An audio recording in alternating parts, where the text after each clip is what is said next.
Iris, 32 years old, and you've spent your career taking care of other people. Tell us how this all happened. How did you find yourself getting sick and needing care? Well, as the pandemic started, we were all learning. It's a new situation where we're trying to find ways to stay healthy and not get sick ourselves. But when you are working with patients, you do your diligence to keep yourself safe from others. Working as a patient care assistant, you work directly with patients, checking on them, communicating with them to help aid with the doctors and the nurses to take care of the individual patient that we're taking care of. When I was diagnosed with COVID, after working a shift, I started to feel ill, a little feverish, didn't think much of it. I said, maybe, could it be? Wasn't sure. A few days later, the fever kept continuing until I got tested, got my results that I was positive. A few days after, I started to get more and more short of breath, had gotten an oximeter, which I could check my oxygen levels, and that was the key that helped me determine when to go to the emergency room. Once I went to the emergency room, got admitted, started with a tube in my nose to get oxygen to help me breathe. Within 30 hours, I progressed from a tube to my nose to a tube down my throat. Before I got intubated, the doctor let me know we had tried a Vapotherm machine, which gives more oxygen, but my oxygen levels weren't staying up. So then he just told me it's time to go ahead and get on that ventilator. So I called my brother, who I knew was the only one that could take the news to the rest of my family. Hey, I'm not going to be able to communicate for a few days, because I'm going to be placed on the ventilator because I can't breathe without it. So I spoke with him, prayed, and was ready for the doctor to put that tube. Then I was in a medically induced coma.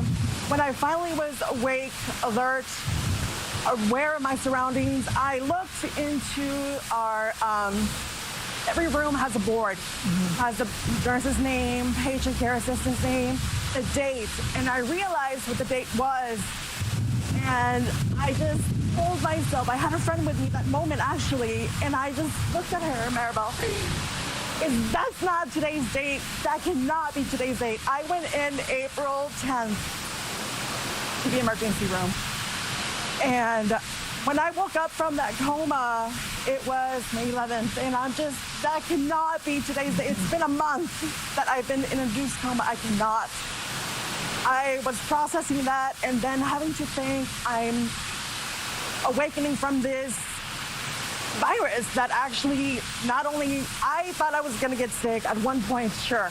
I'll stay at home, do my isolation time, and I'll be back at work. Never did I think I was going to get so sick that I was going to need a ventilator, ECMO, and dialysis while I was trying the best to keep alive for myself.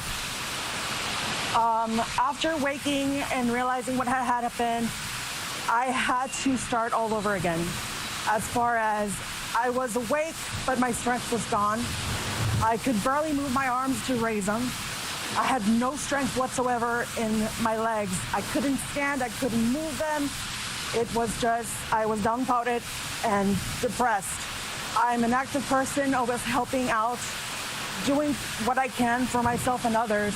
And then just to feel useless at that moment, that I am awake. Yes, I'm thankful to be alive, but I have to put my strength back somehow to get where I was. So I was in the ICU for about 2 more weeks, went to rehab for another week, was able to get myself home to continue rehab at home, because what I really, really wanted once I was awake was to be with my loved ones, especially my daughter. Right. That was my biggest motivation, was my daughter. And how old is she, Iris? She's now 10. She is now 10. And I mean, I told you all to grab the Kleenex. This is so incredible, and I appreciate, both Derek and I appreciate you sharing this journey and the raw emotion, and we're so glad that you're here. I know we could talk to you for probably 2 more hours, but what is so great about you, Iris, is you've decided to find your passion and to continue your passion to help others, and you want to go to nursing school. I do. I have a feeling you are going to make an incredible nurse. Thank you. You will, Iris. Listen, before we let you go, our friends from HEV, they have a little surprise for you. Oh. Lovely flowers that they created just for you. And there's a card right there, if you don't mind just grabbing that. Okay. Open that up and tell us what it says inside. Oh, May Heroes, the rest of Houston. Oh, congratulations, Iris. You are KPRC May Hero. You made a difference in communities across the greater Houston area. Thank you, KPRC, and your family. Well, listen, that is actually a brunch for 10 at the Rustic in Uptown for you and your friends and family to enjoy time together and to toast as you begin your new journey. Oh, thank you. Thank you so much. And I just want to say that I am very thankful for this opportunity to tell my story, but mostly to thank everyone that was with me. Because while I could not be aware of my surroundings, I know my family, my coworkers that are like my family, who I've worked with so many years, have pushed me and have helped me through this incredible journey. Because now that when I went back to work, just to be able to have them and help me has been an immense help. Incredible. Iris Avila, best of luck to you in nursing school, and we're glad you got better. Thank you. Keep us updated. Let us know when the party is. We'll come too. All right.